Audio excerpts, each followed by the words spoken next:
kotse ba?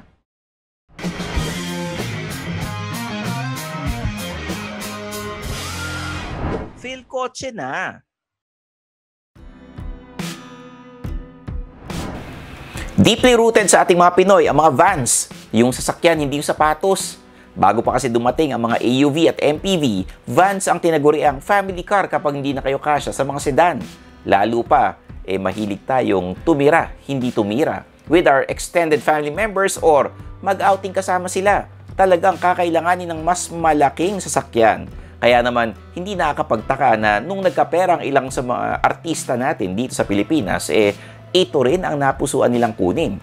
Kasi nga naman, aside sa kanila at driver, kasama nila siguro si nanay, si tatay, mga kapatid, tapos may glam team pa yan. Hairstylist, makeup artist, at minsan may pang social media pa sila. Tapos lahat sila, madaming gamit kaya hindi rin kakasya sa mga sedan or crossovers. Nauso ang pag-customize sa ilang van para maging artista van, pero alam nyo ba na may stock options tayo? Oo, hindi mo na kailangan magpa-customize kasi straight out of showroom, pwede mo na itong dalhin sa taping. Kaya for this top list, titingnan natin ang mga artista vans in the Philippines. Mga kapwa ko ta-artits, like this video, subscribe to our channel at mag-comment na rin kayo kung anong klaseng sasakyan ang gusto nyong makita rito sa mga videos namin.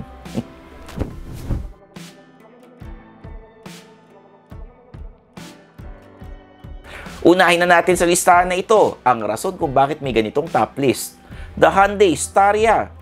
Paano ba naman? Biruin mong ito ang second best-selling model ng Hyundai Motor Philippines sa kanilang comeback into the top 10 rankings. Sino nga ba ang hindi may in love dito? It has a very unique exterior, lalo na yung bronze or brass accent sa front face ng premium variants. Samahan mo pa ng pixelated taillight at talaga namang eye-catching ang exterior design nito. Sa loob, it comes with plush captain seats on the second row. Kung yung 9-seater ang kukunin mo, pwede mo ikutin ang second row para kaharap mo pa yung nasa third row. If sa 7-seater naman, it comes with leg rest, so talagang riding in comfort ka kahit traffic.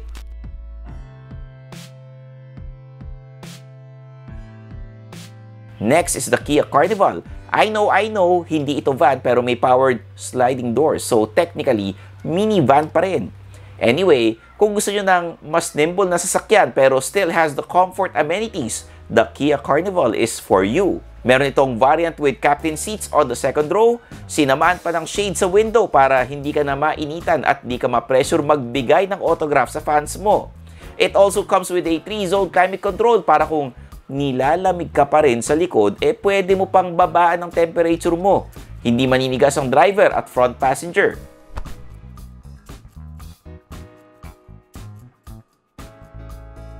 Punta naman tayo sa paboritong brand ng naghahanap ng artista vans, ang Toyota.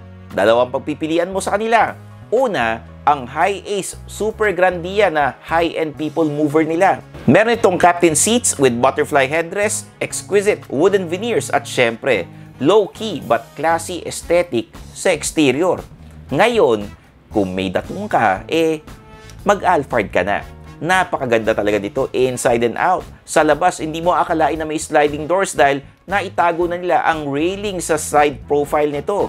Pagdating naman sa loob, ultimo adjustment ng steering wheel ay powered na.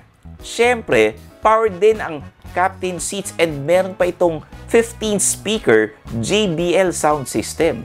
Ang maganda sa Alphard ngayon, may hybrid powertrain na ito. So, pogi ka na, nakatipid ka pa sa gas, nakatulong ka pa sa environment.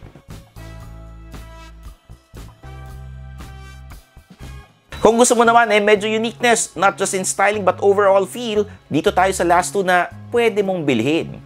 The Mercedes-Benz V-Class assures na hindi ka lang pagsisilbihan ng valet. Lalatagan ka pa ng red carpet. Not only does it look good, but next level ang amenities ito. Aside sa comfortable seats, meron ka pang folding table in the middle para makapag-work ka on the go or yung mga kasama mo makapag-laptop or patong ng kung ano-ano.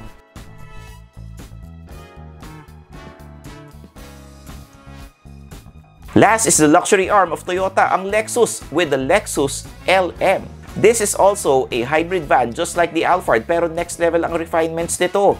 As expected, it has comfortable captain chairs on the second row pero it has an upper variant na 4-seater lang.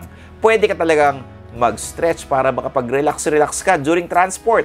The feel is also very different kasi kung hindi umaandar ito, akalain mong nasa sala ka ng isang CEO the way the cabin is designed. Yun nga lang, be ready for the hefty price tag. So, that's it for this top list. Oh, kung may iba pa kayong gustong malaman, i-comment nyo lang sa baba. I'm your host, ang inyong senpai ng turbuhan, Stanley Chi. So, paano ba yan? Kita-kits tayo sa next video, dito lang, sa PhilKotse. Bye-bye! Thanks for watching! For the latest news, reviews, and anything you want to know about cars and car ownership, visit philkotse.com. Follow us on YouTube, Facebook, Instagram, and Spotify para hindi ka huli sa usapan. Tandaan, kotse ba? PhilKotse na!